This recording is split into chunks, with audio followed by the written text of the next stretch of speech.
Hi, I'm Dr. Paul Louis Metzger, and I'm the director of New Wine, New Wineskins.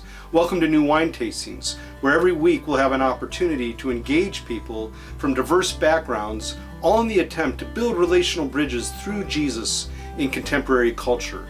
We are desirous of the opportunity to engage in deep and meaningful ways, and we're really thrilled and excited to have you with us. Hello, I'm Paul Louis Metzger, the director of the Institute for Cultural Engagement, New Wine, New Wineskins, and welcome to New Wine Tastings. Today, I have the privilege of interviewing my friend and colleague, Pastor Ruben Alvarado. He is the pastor of local outreach at Imago Dei Community in Portland, Oregon. Ruben, thanks so much for joining us for New Wine Tastings, and I'll get rid of this mask. I wanted to have it on just to keep you from being polluted by my thoughts, but I'm really struggling to cope wearing it right now. So, Ruben, thanks so much for joining us. Yeah, absolutely. And thanks for considering, keeping me away from your thoughts there a little bit. That's helpful. Well, everyone's asking that I wear it these days.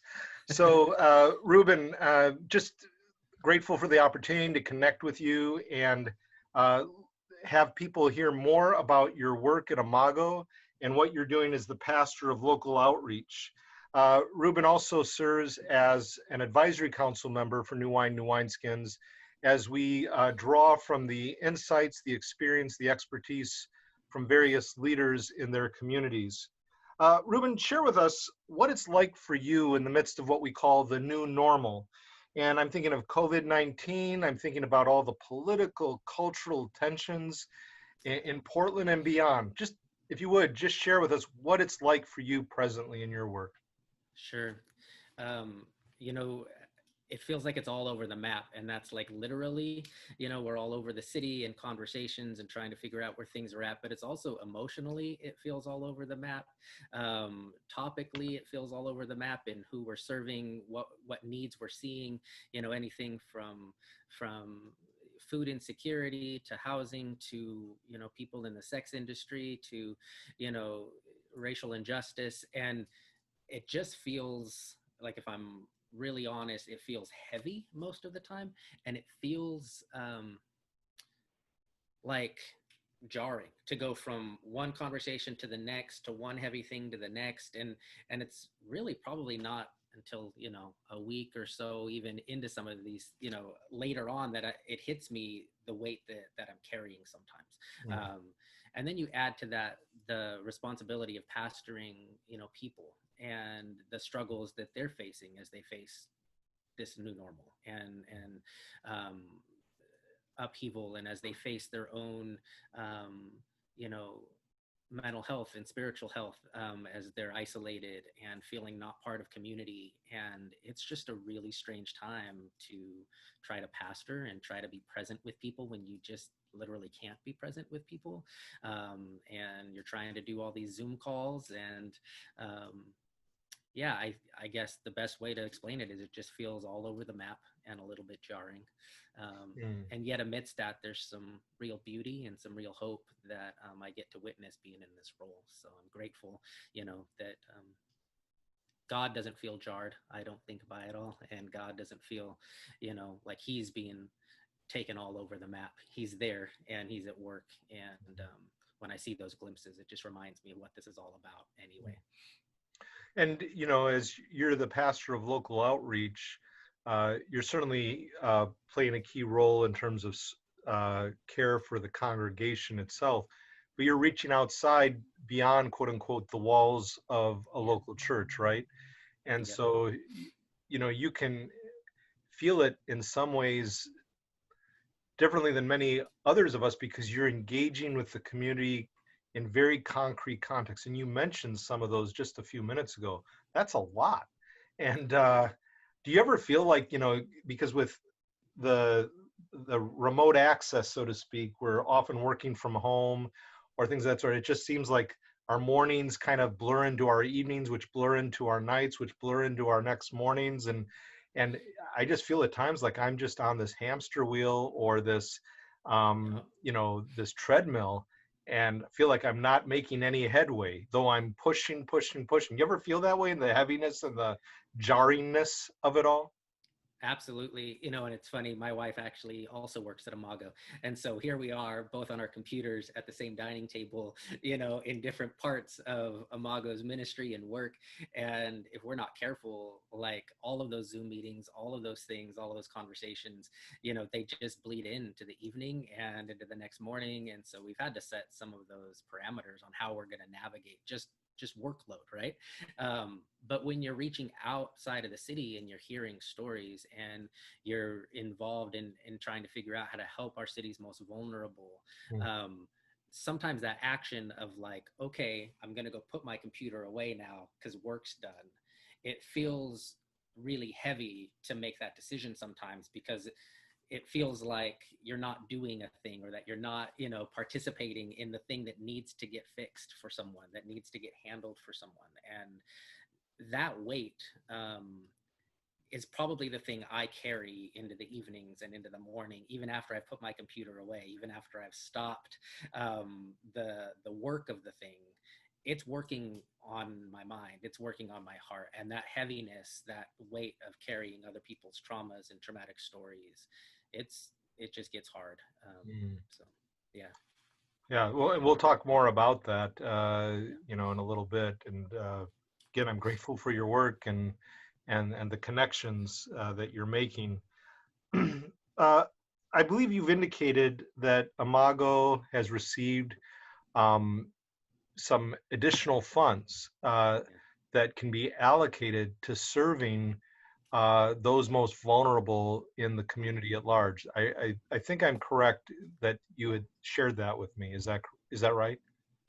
Yeah, absolutely. We received from one of our congregants, an anonymous, donation of about $50,000 to ask for that to be met, and our people showed up in a huge way. Mm. And so far, we've rallied about $130,000 to go That's towards wonderful. supporting our Mm. city and our people affected by COVID-19. So, and how are you able to put those funds to use along with other resources? I know it's relational at the end of the day, and it's not simply monetary, but Right. money sure helps, doesn't it? So, It does.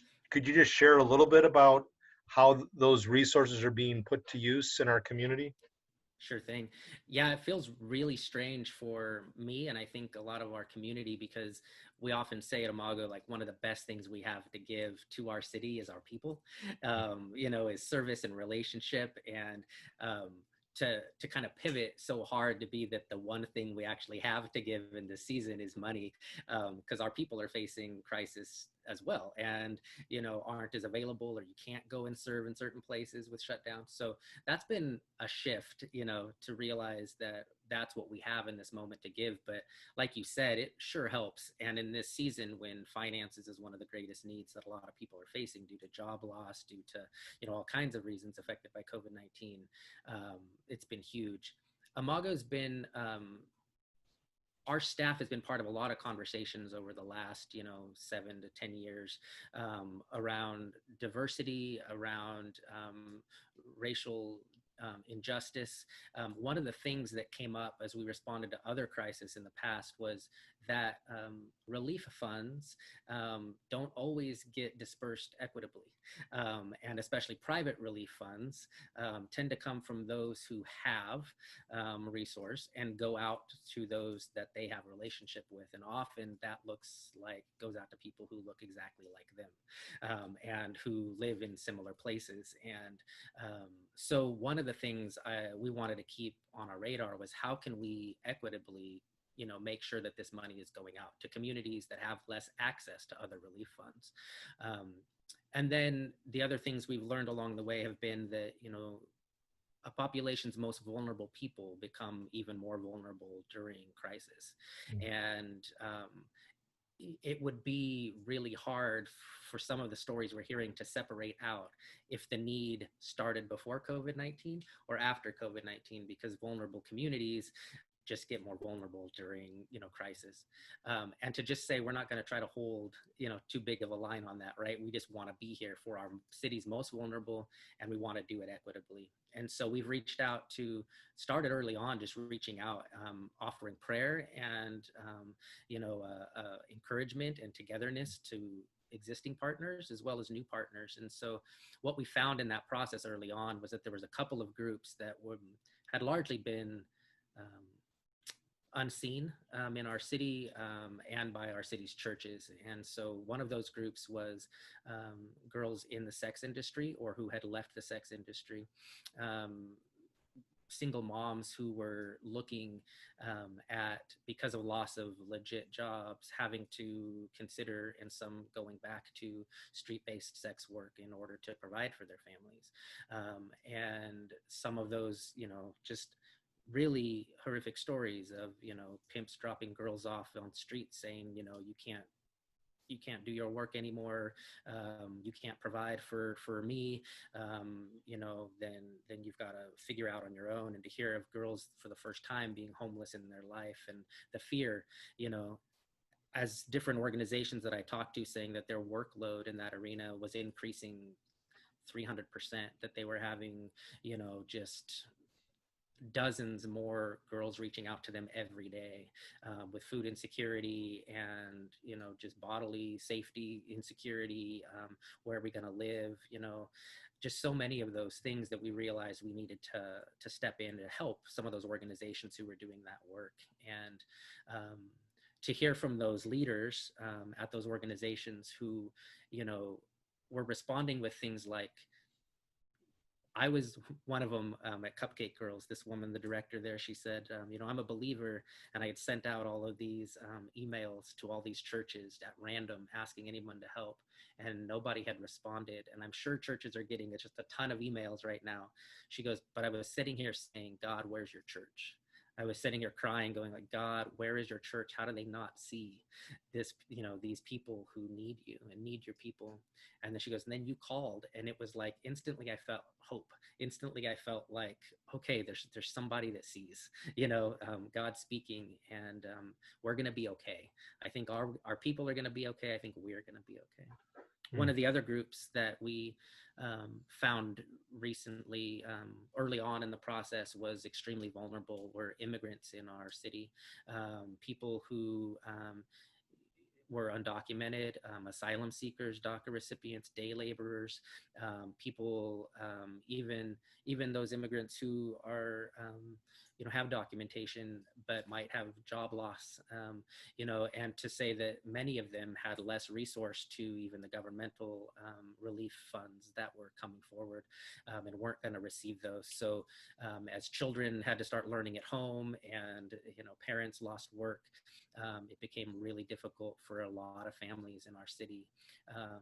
And many of them were fearful to go to government locations or to regular services, for fear of repercussions. And so as we heard those stories, we started reaching out to organizations. And so some of the great things that we've been able to do there and witness were, we reached out to SOAR Immigration Legal Services.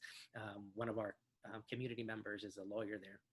And so she was asking us to pray for some individuals who were facing deportation in the midst of all of this. And I talked to their director, and they had so much need. It was like, we can't meet our people, so we have to do it digitally, and they don't have devices and might not be tech literate, and we have to mail everything into the courts.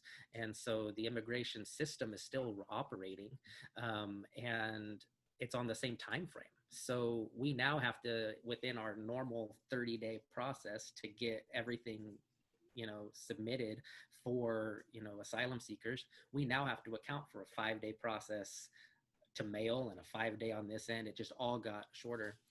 But the thing that kept her up at night was her DACA recipients, who, a handful of these young people who were set to pay their fees, so they could continue to stay here and educate and work and support their families, and be part of their family here, due to job loss, weren't able to pay those fees. And we're looking at the fact that just a lot of fear and worry. And so we were able to help pay for at least 6 students, or 6 young people who were DACA recipients, to pay their fees. And she told me, when I was able to respond back to that, she said, I just had a meeting with our staff, and every one of them is so done and tired, and it feels like nobody sees us. She goes, and I get to go back and tell them that this world is still full of people who see. This world is still full of people who care, and this world is still full of people who see what you're doing and think it matters. She goes, I can't wait to go back and tell them that. And from what I understand, this person is not a believer, but we've been able to converse and have conversations and pray together, and that's been the case all throughout this time, is hearing really incredibly difficult things, trying to throw a little bit of funds to help out a little bit, and yet in that space God has been faithful to just open the door to have conversation about why we're in this, why we're here, why we love all of our neighbors. And that's been really beautiful. And that point of connection, the sense of hope that people are not alone. I hear all that in what you're sharing, Ruben, and it is very encouraging and inspiring. And I think, just when you go for a walk and people wave, and just the little things, or you wave to them, waving back and forth. I think we don't realize at times the little things we do, or the little resources that we share, can actually make a huge difference. It might not look too great on the pay scale, so to speak. It may, depending on the amount of money, but still, those thoughtful gestures, those intentional relational gestures, can make a huge difference in people's lives. And I think our need for attentiveness is really important. I think just what you had shared before about how you were attentive as a church, not simply to connect with people in your own networks, but maybe there are networks of people that we don't have connections with, and being attentive to sharing. You might think, I wish we had more and more resources. You might think, why should I be putting down my computer now? I still have so much more to do. But you are being present. You are moving forward step by step, keeping the pace. And those things make a difference. And just that intentionality, that attentiveness, I hear that. And I'm grateful for people's faithfulness and responsiveness, and your and other churches' desire to connect. I mean, the government, no doubt, is trying its best in so many contexts and other domains.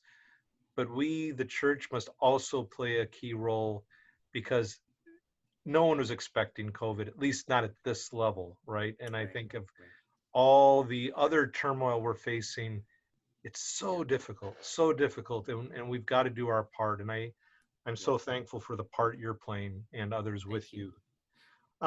You've shared some stories and the like about this, what you're seeing, whether it's with refugees, whether it's immigrant community, whether it's those who are in the sex industry, and just not having a support group to go to, and just in need of food and shelter and the like at this time. I'm assuming in the midst of it all, and all the challenges, and you sense so much more to be done, it could be so draining for you that maybe at times you're still about ready to collapse, even spiritually, even though you're mindful of God. Like, in order to reach out with the hands of Christ, which is the big theme that I'm taking away from this, to reach out with the hands of Christ, you have to reach down deep into the life of the triune God. I mean, Imago Dei community is all grounded in, we're creating the image of the triune God, right? Yeah. So how is it that you are drawing deep from the deep well of the life of the triune God, Ruben, as you seek to reach out with the hands of Christ as God's people? First of all, thank you for that question, because every time I get to talk to people and they ask me that question, it reminds me I need to be doing that, right? And it's not that I literally forget that I should be doing that, but sometimes the busyness or the satisfaction of accomplishment at doing a thing and getting a thing done, it can make it feel like I just did a thing, as opposed to God just did a thing. And so those questions remind me to, you think about Micah's instructions to, do justice and to walk humbly, right? That humility side of the thing. Even for those of us that try our best to do that, it's still sneaks up that like I accomplished a thing. So I appreciate the question. For me, some of the things I've tried to do have been, and this has been probably all along in this job, has been trying to figure out a practice of laying the things at Christ's feet that I'm having a hard time processing, that I'm having a hard time walking through, that I'm having a hard time holding. That practice for me of prayerfulness, of being present to God, and to say, to say the words, you love these people, you love this person, you're present with that person. You've been present before I've been present with that person. You knew them before I knew them. You will love them long after I'm gone from their life, and to like practice saying those words and remembering who God is in this equation, and who he's asking me to be in this equation. And he is so faithful to be present in those things. It's me that's not so faithful in going there. And sometimes I purposely don't, because it hurts. I don't want to relive it again. Or the things I want to tell God are like, I don't think you're showing up right. I don't think, you're doing this well enough. I don't think you really see the hurt that they're facing. Like, those are the things I want to say. I know I'm going to say. So sometimes I just don't go. And so for me to have to build in each day, each week, the practice of laying down the things that are on my heart, that are on my mind, that are weighing me down, and bring it to him. And it reminds me of moments in my life where I have felt and known God to be my father. And as a father who will just listen to me, who will offer comfort in that space, and let me say the things I need to say and do the things I need to do. And he's always got open arms to receive me back the next time I have those things to say and to do. And so, that's been my practice, has been, how do I lay this at his feet, and remember who he is in this equation, that he's the one doing this work, and I get to see some pretty cool things because I'm with him. So. Yes, I'm with Ruben Alvarado, the pastor of local outreach at Imago Dei Community here in Portland, Oregon. And Ruben, thanks for that reflection and laying it at God's feet, being mindful that before one ever shows up, Christ is there. Christ invites us to participate. The Triune God invites us to participate in God's mission in the world, and that we are responding to that. That's what I hear you sharing. And that helps us to keep moving forward, because it's not a sprint, it's a marathon race in life. And if we think it's all on our shoulders, we're doomed, but Christ has very big shoulders and very big coattails. And I like to say he's been to Mordor and back again. And so I think that what you're sharing is really important for all of us in any context, because when we run out of steam, when we run out of energy or even compassion, we have to lean into Christ. Apart from Jesus, he says this, is apart from me, you can do nothing, as we know in John 15. So thank you for that.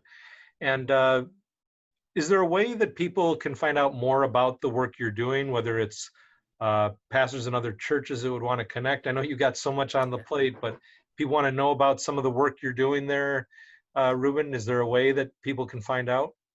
Absolutely. I would welcome, anybody emailing me, and that's Ruben, RUBEN, at idcpdx.com. IDC is Imago Dei Community. So I would welcome that. Or if you go to our website at Imago, which is idcpdx.com, we've got stories of COVID-19 relief. We've seen where some of those funds or some of our service has gone. And I welcome that, because a lot of the people we've reached out to are hungry for more of the church to be present with them. And so, I would love to share ways that others can get involved. Thank you, Ruben. And, I'm also encouraged to have the opportunity to partner with you through New Wine, New Wineskins. As I said earlier, you're on our advisory council, and we draw from the expertise and experiences of many leaders, including pastors like yourself. And you're going to actually be writing an article for our journal for Cultural Encounters, giving your own research work in disabilities, disability ministry and the like. So we're really encouraged to partner with you. Any thoughts about collaboration that you're sensing that we're developing between you and New Wine? We just came out of an advisory council meeting with other leaders and the like. Any thoughts on that? Yeah, I was reflecting the other day on the first time that I kind of heard about New Wine at Multnomah as a student there, and how I think it was a conversation on immigration, and it meant so much to me. My family is from Mexico. A lot of the community I grew up with were Mexican immigrants. To hear the church unabashedly having a conversation about immigration and a biblical view of it was just so big to me, and I was like, whoa, like this is the kind of conversations the church needs to be having.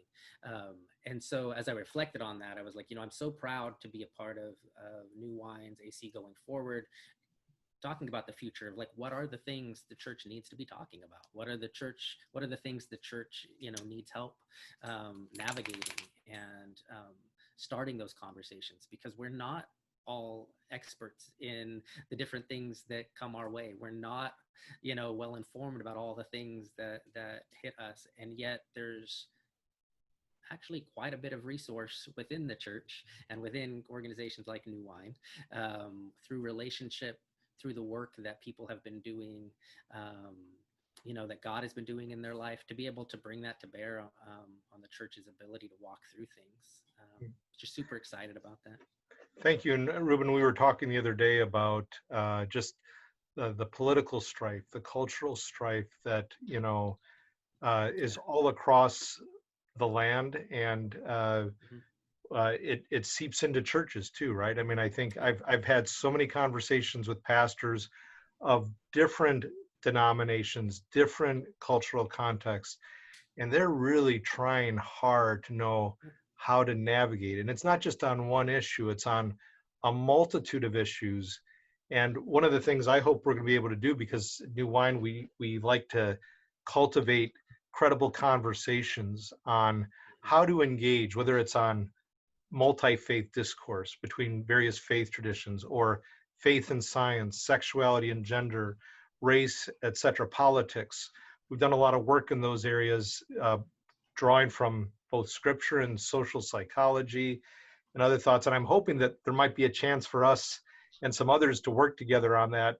Just how do we help our churches navigate these political, cultural divides in a way that doesn't put diversity under unity, doesn't put unity under diversity, but really meshes diversity and unity, a diverse unity that's reflective of scripture, the biblical witness to Christ and the triune God.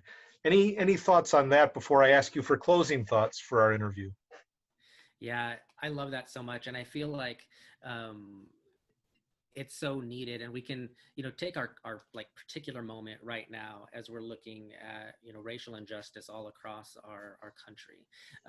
And it often feels like when there's a moment like this, internally, a lot of people feel like I'm supposed to have an opinion on that thing, or I'm supposed to have a stance that's well informed. But what if you don't? What if you don't have a well-informed stance on it right now? Then what is the call for you, right? It's like, listen, it's like, put yourself in relationship with people who do understand it, experience it, know it, and learn and listen. And I love that New Wine's model is about coming together for dialogue and conversation, because you might have an expert in the room teaching on a particular topic, but ultimately some of the best moments of that come from individuals, people who might be on opposite sides of a particular issue. But it's that conversation coming together, learning together, listening to one another, that actually has, I think, some of the greatest chances for hope for, us to move past some certain political divides in our culture and within our churches. So I love that model, and I think it's going to do well. Oh, thank you, Ruben. And Ruben, any closing thoughts you'd want to share with our viewers and listeners here at New Wine Tastings? I think it would be probably specific to our current moment with looking at racial injustice and looking at racism and systematic racism in our country, and misuse of power. I think it can be easy for some of us to quickly be outraged and quickly move along. Mhm. And so the encouragement would be that we sit in the lament side of this a little longer, that we sit with folks, friends, family members, loved ones, community members, brothers and sisters, who are people of color, who are sitting in this differently, who are feeling it differently, who need the presence of others to come alongside and to recognize that we're with you. And so I think that's one encouragement that I've been hearing from staff members, pastors I'm in contact with that are encouraging me that way. Secondly, in that front, it would be, how can we support those organizations, those individuals, those, in our city that have been doing the work of anti-racism, the work of lifting Black and brown voices in our city for long term, that have been present in that spot that maybe we haven't been in contact with before. I don't think we have to feel guilt that we haven't before. I think now is as good a time as any to say now's the time to reach out, and now's the time to find out how I can be part of the solution, part of the help. And I think that those organizations, what I have found, they are extremely grateful to have allies and partners in their work, and they'd love to hear from you. Ruben, excellent closing thoughts, and grateful for you, grateful for your work, grateful for Imago Dei community and the role you're playing together in the community at large. As you seek to love on the city, not to hate the city, but to love Portland. I love that language that you've used for many, many years, to love Portland and beyond. So Pastor Ruben Alvarado, pastor of local outreach at Imago Dei community, Paul Louis Metzger, director of New Wine, New Wineskins. Thank you for joining us for this episode of New Wine Tastings, where we're seeking to reach out with the hands of Christ, even as we reach down deep into the well of the triune God's holy love as it's poured out and into the church and into the world. So thank you for joining us. Blessings to you all. Goodbye.